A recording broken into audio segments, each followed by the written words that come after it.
नमस्कार, आप देख रहे हैं प्राइम टाइम। मैं हूं आपके साथ सुहेल खान। शुरुआत करेंगे सीएम शिवराज सिंह चौहान की खबर के साथ। खबर इंदौर से है। कल सीएम शिवराज सिंह चौहान इंदौर के दौरे पर रहेंगे। सीएम का कल इंदौर का दौरा है। इस दौरान टंटिया मामा स्मारक स्थल पर कांस्य प्रतिमा का अनावरण करेंगे। टंटिया मामा मंदिर भी जाएंगे, पूजा अर्चना करेंगे और टंटिया मामा के जीवन काल पर आधारित एक प्रदर्शनी का अवलोकन भी मुख्यमंत्री शिवराज सिंह चौहान करेंगे। टंटिया मामा गौरव कलश रथ और टंटिया मामा के वंशजों का कार्यक्रम में स्वागत भी मुख्यमंत्री करेंगे। इंदौर के नेहरू स्टेडियम में यह कार्यक्रम रखा गया है। इसमें राज्यपाल गृह मंत्री नरोत्तम मिश्रा भी मौजूद रहेंगे। सीएम शिवराज सिंह चौहान कल इंदौर दौरे पर रहेंगे। टंटिया मामा स्मारक स्थल पर कांस्य प्रतिमा का अनावरण और टंटिया मामा मंदिर पहुंचकर सीएम पूजा भी करेंगे। इसके अलावा टंटिया भील के जीवन काल पर एक आधारित प्रदर्शनी भी लगाई है, उसे भी मुख्यमंत्री देखने पहुंचेंगे। टंटिया मामा के वंशजों का स्वागत भी मुख्यमंत्री करेंगे। इंदौर के नेहरू स्टेडियम में यह कार्यक्रम होगा।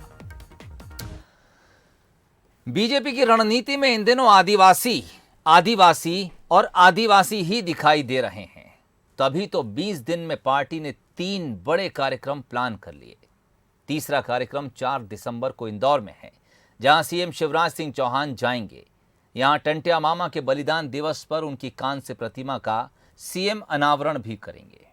क्या हैं इन सब के मायने, देखिए ये सियासी रिपोर्ट। 20 दिन में 3 बड़े कार्यक्रम। टंटिया मामा की ओर बीजेपी के कदम। मिशन 2023 में आदिवासी फैक्टर अहम। एसटी सीट पर बीजेपी फहराएगी परचम। ये 3 तस्वीरें ये बताने के लिए काफी हैं कि बीजेपी के लिए आदिवासी कितने जरूरी हैं। 15 नवंबर को बिरसा मुंडा की जयंती पर जनजातीय गौरव दिवस मनाया गया। पीएम मोदी भोपाल के जम्बूरी मैदान आए और तो और हबीबगंज स्टेशन का नाम गौंड रानी कमलापति के नाम पर रखा गया। वहीं 27 नवंबर को टंटिया मामा की जन्मस्थली पंधाना से क्रांति सूर्य कलश यात्रा निकाली गई और अब 4 दिसंबर को टंटिया मामा के बलिदान दिवस पर कार्यक्रम की तैयारी है। पहले ये पाताल पानी में होने वाला था, लेकिन खराब मौसम की वजह से इसे इंदौर के नेहरू स्टेडियम में किया जाएगा। प्रदेश के गृह मंत्री और इंदौर के प्रभारी मंत्री नरोत्तम मिश्रा ने खुद इसका जायजा लिया। बारिश के कारण से वहां पर जो 2 दिन में बूंदाबांदी हुई, उससे पार्किंग का स्थान ज़्यादा खराब हुआ और इसलिए मंची का मूल कार्यक्रम मंच का यहाँ पर स्टेडियम में रखा है। 1 लाख लोग लगभग हमारे इसकी कैपेसिटी में ऊपर नीचे सीढ़ियों पे मिला के व्यवस्था की गई है। पार्किंग भी इस तरह की है कि किसी को भी 1-1.5 किलोमीटर से ज़्यादा नहीं चलना पड़े। प्रार्थना इंदौर की जनता से जरूर है। थोड़ी असुविधा सुबह के वक्त उन्हें जो मार्ग हम डाइवर्ट कर रहे हैं थोड़े से भाग का, उसमें मदद करें। कार्यक्रम बहुत भव्य है। कार्यक्रम में 1 लाख लोगों के आने का अनुमान है, तो समझा जा सकता है कि तैयारी किस स्तर पर हुई है। लगातार जनजातीय वर्ग को लेकर किए जा रहे प्रोग्राम से ये अंदाजा लगाया जा सकता है कि आखिर बीजेपी के लिए आदिवासी क्यों जरूरी है। वैसे कांग्रेस क्या कह रही है, जरा इसे भी सुन लीजिए। भारतीय जनता पार्टी को और शिवराज जी को 18 वर्ष बाद पता चला कि ये आदिवासी वर्ग के महानायक है, इनका ये योगदान है, ये क्रांतिकारी और इनकी याद को संजोना चाहिए। 18 वर्ष तक ना बिरसा मुंडा की याद थी, ना टंटिया भील की याद थी। अब याद क्यों आ रही? 2023 के चुनाव में आदिवासी वोट बैंक खिसक चुका है, उसको लुभाने का काम है, तो अब सब याद आ रहा है। रानी कमलापति याद आ रही। बड़ा आयोजन करने जा रहे हैं। अब इनके मंत्री तो कह रहे हैं कि टंटिया भील के रूप में शिवराज जी का पुनर्जन्म हो चुका है। एक मंत्री कह रही कि टंटिया भील के ताबीज से कोरोना नहीं होता है। तो अब शिवराज ताबीज पता नहीं कब सरकार बांटेगी कि उसके बाद, क्योंकि पुनर्जन्म तो हो ही चुका है, तो कब लोगों का कोरोना ठीक होगा। मध्य प्रदेश में आदिवासियों के लिए 47 सीटें आरक्षित हैं। 2018 में विधानसभा चुनाव की बात करें तो कांग्रेस ने 30 सीटें जीती थी। बीजेपी के खाते में 16 सीटें गई, वहीं 1 सीट अन्य के खाते में गई। यही वो आंकड़ा है जो बीजेपी को चिंता में डालता है, क्योंकि इससे पहले 2013 में बीजेपी के पास 2 गुना सीटें थीं। यानी बीजेपी के कमजोर नस को कांग्रेस ने 2018 में ही दबा दिया था और शायद इसलिए पार्टी नहीं चाहती कि 2023 में समीकरण बिगड़े। Bureau report, Bansal news, Bhopal. और इन सियासी उठापटक के बीच 2 दिवसीय एमपी दौरे पर ज्योतिरादित्य सिंधिया भी पहुंच रहे हैं। भोपाल से नरसिंहगढ़ और ब्यावरा होते हुए गुना और शिवपुरी जाने का उनका कार्यक्रम है। 2 दिन एमपी में रुकेंगे। 5 दिसंबर को शिवपुरी, अशोकनगर, मुंगावली होते हुए वापस भोपाल आएंगे और उसके बाद भोपाल से दिल्ली के लिए रवाना होंगे। 4 और 5 दिसंबर को ज्योतिरादित्य सिंधिया एमपी में रहेंगे।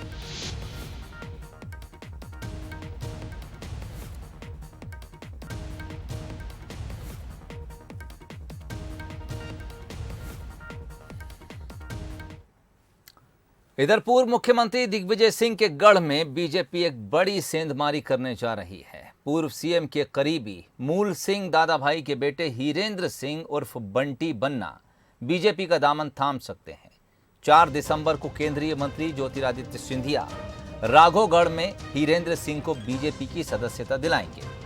दरअसल राघोगढ़ में बीजेपी का कार्यक्रम होने जा रहा है, जिसमें ज्योतिरादित्य सिंधिया बतौर मुख्य अतिथि शामिल होंगे।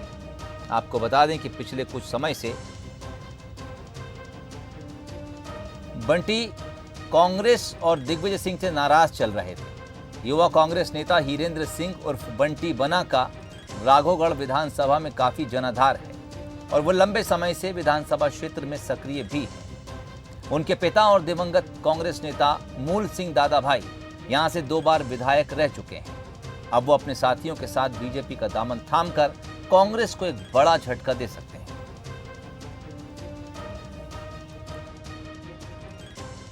कांग्रेस में अभी वर्तमान में जब से दिग्विजय सिंह जी के सपुत्र जयवर्धन सिंह जी आए हैं, जब से पूरी कार्यशैली एक अलग हो गई है और उनका काम करने का तरीका भी मुझे पसंद नहीं था।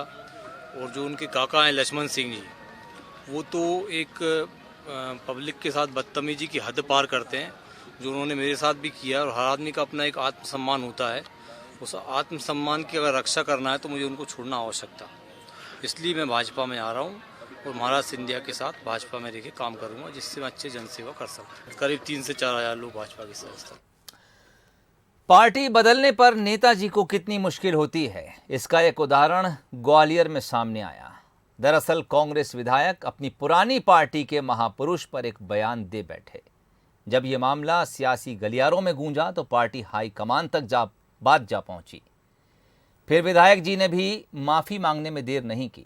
देखिए ये खास रिपोर्ट। हाईकमान से मिली फटकार, पीछे खिसके सतीश सिकरवार, सावरकर पर जताया प्रेम बेकार, पार्टी की आपत्ति पर माफी मांगी। वीर सावरकर के प्रति प्रेम जताने वाले कांग्रेस विधायक सतीश सिकरवार ने चंद घंटों बाद ही पार्टी से माफी मांग ली है। दरअसल बुधवार को कांग्रेस विधायक ने कटोरा ताल स्थित वीर सावरकर सरोवर का ताला खुलवा दिया था। खास बात यह थी कि इसकी मांग कांग्रेस की सबसे धुर विरोधी संस्था हिंदू महासभा ने की थी। ताला खोलने और नारियल फोड़ने के दौरान कांग्रेस विधायक के साथ हिंदू महासभा के नेता भी मौजूद रहे, लेकिन जब ये खबर बंसल न्यूज पर दिखाई गई तो राजनीतिक घमासान मच गया। कांग्रेस के प्रवक्ताओं को इस पर जवाब देते नहीं बना। बात प्रदेश कांग्रेस कमेटी के आला नेताओं तक पहुंची और सावरकर को महापुरुष कहने वाले सतीश सिकरवार ने दूसरे ही दिन पार्टी से माफी मांग ली। और ऐसा कोई बात नहीं है, मैं कांग्रेस का सिपाही हूँ, मेरे खून में कांग्रेस है। जब भाजपा में था तब था, आज मैं कांग्रेस का सिपाही हूँ और मैं पूरी तरह से कांग्रेस के साथ हूँ। कांग्रेस जो भी आदेश करेगी पार्टी में उस आदेश का पालन करूँगा। अगर मुझसे किसी प्रकार की त्रुटि हुई है उसके लिए मैं क्षमा चाहता हूँ। वीर सावरकर को लेकर कांग्रेस हमेशा से संघ और बीजेपी को कोसती रही है। ऐसे में कांग्रेस विधायक का पार्टी लाइन से हटकर काम करना मुश्किल खड़ी कर गया। हालांकि दोनों ही पार्टियां इस मुद्दे को अपने अपने तरीके से देख रही हैं। देखिए, जो उनके मन की बात थी वो तो कल आई चुकी है। अब किस दबाव में वो माफ़ी मांग रहे हैं, किस दबाव में वो कांग्रेस की विचारधारा की बात कर रहे हैं। कांग्रेस की आइडियोलॉजी सिर्फ और सिर्फ सत्ता प्राप्ति की है, कोई उनकी विचारधारा नहीं है। और सतीश सिकरवार जी पे जिस दबाव में उनसे माफ़ी मंगवाई गई है, ये तो वही जाने, पर जनता, प्रदेश की जनता भी जान चुकी है, देश की जनता भी जान चुकी है कि कांग्रेस ने सदैव से ही इतिहास गलत पढ़ाया, तोड़ मरोड़ के पेश किया। जिन जननायकों को आज़ादी के योगदान है, निश्चित रूप से उनको हम प्रणाम करते हैं। सिकरवार जी का वीडियो हमने भी देखा, वो टंग ऑफ स्लिप कहें या कुछ भी कहें, वो कह गए वीर सावरकर का इतिहास तो कांग्रेस जानती है, कांग्रेस बताती भी है किस प्रकार अंग्रेजों से उन्होंने माफ़ी मांग के खुद को छुड़वाया था कैद से, और उनका क्या योगदान रहा या क्या उनका माफ़ीनामा सब देश को पता है। और कांग्रेस तो उनकी सच्चाई को समय समय पर उजागर करती रहती है। तो सतीश सिकरवार जी भी कांग्रेस की विचारधारा से जुड़े, उन्होंने सच्चाई को स्वीकार करा है कि वो जो बोल गए उसको उन्होंने गलती मान के स्वीकारी सच्चाई। राजनीतिक बयानबाजी अपनी जगह है, लेकिन ये मामला जनता और जनप्रतिनिधि की भावना और संबंधों से जुड़ा है। सतीश सिकरवार ने भले ही बीजेपी छोड़ दी है, लेकिन कटोरा ताल की जनता के लिए वे अब भी उनके नेता हैं, और शायद इसी भावना में कांग्रेस विधायक भी सावरकर सरोवर का ताला खुलवा बैठे, लेकिन उनका ये जनता प्रेम उनके गले पड़ गया। दूसरी तरफ सियासी गलियारों में उनकी सावरकर भक्ति के कुछ अलग ही मायने निकाले जा रहे हैं। भोपाल से सूरज शर्मा के साथ प्रहलाद सेन, बंसल न्यूज, ग्वालियर। खबरें अभी और भी हैं, लेकिन फिलहाल यहां पर रुकेंगे एक बहुत छोटे से ब्रेक के लिए।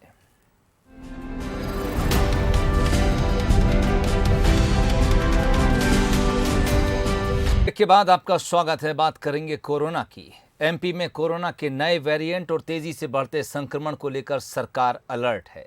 स्वास्थ्य विभाग ने कोरोना संक्रमण को रोकने के लिए पूरी तैयारियां कर ली हैं। हेल्थ एसीएस मोहम्मद सुलेमान का इस मामले में एक बयान सामने आया है। सुलेमान ने कहा कि संक्रमितों के इलाज के लिए अस्पताल तैयार है, दवाई, मशीनरी, ऑक्सीजन प्लांट्स, सबका पूरा स्टॉक मौजूद है। प्रदेश भर में टेस्टिंग और ट्रेसिंग की जा रही है। प्रदेश में अब तक 95% लोगों को वैक्सीन का पहला डोज लग चुका है, वहीं 68% लोगों को दोनों डोज दी जा चुकी है। सरकार भी इस बात की तैयारी कर रही है कि अगर वेरिएंट आ ही गया और फैलने ही लगा तो भले ही बहुत ज़्यादा हॉस्पिटलाइजेशन की ज़रूरत ना पड़े, लेकिन कुछ लोग को तो हॉस्पिटल जाना ही पड़ेगा। तो हमने अपनी व्यवस्थाओं का फिर से पुनरीक्षण शुरू कर दिया है कि हमारे पास बिस्तरों की कमी ना हो, दवाओं की कमी ना हो, ऑक्सीजन की कमी ना हो। वो तैयारियां सरकार ने फिर से शुरू कर दी हैं। अभी हम 68% लोगों को सेकेंड डोज लगा पाए हैं। इस महीने हमारा लक्ष्य है कि किसी भी तरह से हम अपनी सेकेंड डोज पूरा कर दें, ताकि अगर वेरिएंट जो आएगा भी, इससे संभावना है कि जनवरी में डेवलप होना शुरू होगा, तब ज़्यादातर पॉपुलेशन को सेकेंड डोज लग चुका हो। हमने इंदौर में एक सैंपल स्टडी करके देखा तो 16-18 साल से कम आयु के बच्चों में भी लगभग 85% लोगों में एंटीबॉडी डेवलप्ड हैं। तो इससे लगता है कि उनमें अगर फाइटिंग की क्षमता है तो वो हमारे लिए उपयोगी होगी। 2 गज की दूरी, मास्क है जरूरी, सफाई, दवाई, कड़ाई, जीतेंगे कोरोना से लड़ाई। कोरोना महामारी से बचाव को लेकर ऐसे कई स्लोगन सोशल मीडिया पर पिछले साल से वायरल हो रहे हैं। कोरोना की दूसरी लहर के बाद गाइडलाइन को लेकर लोग लापरवाह हो गए, लेकिन ओमिक्रॉन वेरिएंट की दस्तक के बाद अब गाइडलाइन का पालन जरूरी हो गया है। यानी हमें कोरोना के खिलाफ जंग जीतनी है तो मास्क है जरूरी का पालन करना ही होगा। कोरोना के नए वेरिएंट ओमिक्रॉन की देश में दस्तक के बाद एमपी में फिर से गाइडलाइन जारी की गई है और इस गाइडलाइन के मुताबिक सोशल डिस्टेंसिंग जरूरी है। इसे हर हाल में बरकरार रखें। सैनिटाइजर का इस्तेमाल नहीं करते हैं तो फिर से शुरू कर दीजिए। कोरोना से बचाव का कारगर तरीका है, मास्क हर हाल में लगाना जरूरी है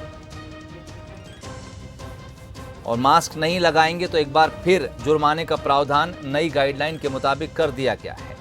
100 रुपये नहीं, इस बार मास्क न लगाने पर 500 रुपये का जुर्माना आपको भरना पड़ सकता है। एयरपोर्ट पर अगर कहीं आते जाते हैं तो RT-PCR टेस्ट ज़रूरी होगा, ये जांच ज़रूरी होगी। बस स्टैंड, रेलवे स्टेशन पर रैंडम जांच की सुविधा रहेगी, कराई जा सकती है। इसके अलावा विदेश से एमपी आने वाले हर यात्री को आइसोलेट किया जाएगा। स्कूलों में 100% की जगह अब 50% बच्चे कक्षाएं अटेंड करेंगे। अगर मामूली सर्दी, जुकाम और बुखार इस दौरान किसी को आता है, उसे नज़रअंदाज ना करें। वैक्सीन के डोज नहीं लगवाए हैं या पहला डोज लगवाया है तो दोनों डोज ज़रूर लगवाएं। चलिए बात अगली खबर की। बिलासपुर में विदेश से लौटे 2 लोगों के कोरोना पॉजिटिव आने के बाद स्वास्थ्य विभाग में हड़कंप मच गया।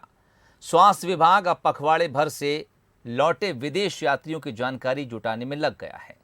विदेश से आने वाले नागरिकों की पहचान कर उनका RT-PCR टेस्ट करने और होम आइसोलेट करने का काम किया जा रहा है। वहीं जो लोग अपनी पहचान छुपा रहे हैं उन पर सख्त कार्रवाई करने के निर्देश भी दे दिए गए हैं।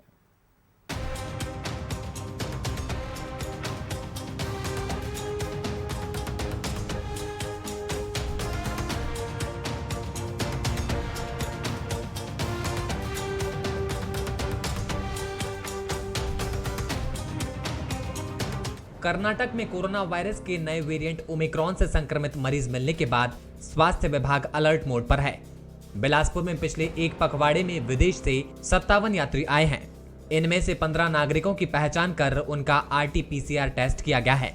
वहीं 27 नवंबर को अमेरिका से बिलासपुर लौटे 2 लोगों की रिपोर्ट पॉजिटिव आई है।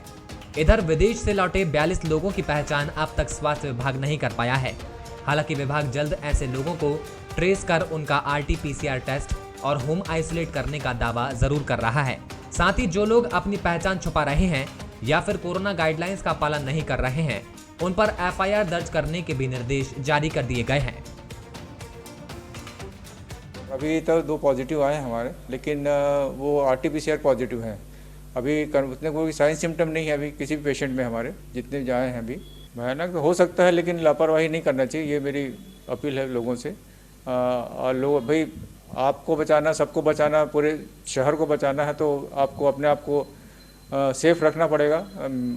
मास्क लगाना पड़ेगा, सोशल डिस्टेंसिंग रखना पड़ेगा और भीड़ भाड़ में न जाए तो ज़्यादा बेहतर है। इधर स्वास्थ्य विभाग के अलर्ट होने पर भी सवाल खड़े होने लगे हैं। लोगों का कहना है कि जब पूरे देश को पता है कि तीसरी लहर आएगी तो पहले ही हवाई अड्डे और रेलवे स्टेशन में टेस्टिंग ट्रेसिंग की व्यवस्था क्यों नहीं की गई है। अब जब लोग बाहर आ चुके हैं तो उनकी ट्रेसिंग और टेस्टिंग की जा रही है। जो विदेशों से लोग यहाँ पर आ रहे हैं, भारत में अलग अलग जगहों पर आ रहे हैं, तो वो ओमिक्रॉन लेकर के आ रहे हैं और पहले उनका टेस्ट नहीं किया गया तो वो यहाँ पर मतलब प्रवेश कर चुका है एक प्रकार से। लेकिन अभी भी मामला अपने हाथ से गया नहीं है, अभी भी बात बिगड़ी नहीं है। अभी भी स्वास्थ्य विभाग सतर्क हो जाए और अलर्ट होकर के लोगों का, जो विदेशों से जो लोग आ रहे हैं उनका टेस्ट करना शुरू कर दे तो हम ओमिक्रॉन से बच सकते हैं। ये हमारे लिए मतलब सबसे बड़ी सावधानी की बात होगी। हालांकि जिले में ओमिक्रॉन वेरिएंट से संक्रमित मरीज अब तक नहीं मिला है, जो एक बड़ी राहत की बात है। लेकिन जिस तरह से विदेश से लौट रहे लोग बिना जांच कराए अपनी पहचान छुपा रहे हैं वह घातक साबित हो सकता है। लिहाजा स्वास्थ्य विभाग के लिए विदेश से लौट रहे नागरिकों की ट्रेसिंग और टेस्टिंग करना एक बड़ी चुनौती है। उमेश मौर्य, बंसल न्यूज, बिलासपुर। अक्सर अपने बयानों से विवादों में रहने वाली बॉलीवुड अभिनेत्री कंगना रनौत को पंजाब में किसानों के जबरदस्त विरोध का सामना करना पड़ा। मनाली से मुंबई जाते समय कीरतपुर साहिब टोल प्लाजा पर कंगना रनौत के काफिले को किसानों ने घेर लिया। इस दौरान किसान कंगना से उनके बयान के लिए माफी की मांग करते रहे। तनाव बढ़ता देख मौके पर भारी पुलिस बल पहुंच गया। 2 घंटे बाद आखिरकार कंगना ने माफी मांगी, जिसके बाद किसानों ने उन्हें जाने दिया। इस दौरान बड़ी संख्या में महिलाएं भी मौजूद रहीं।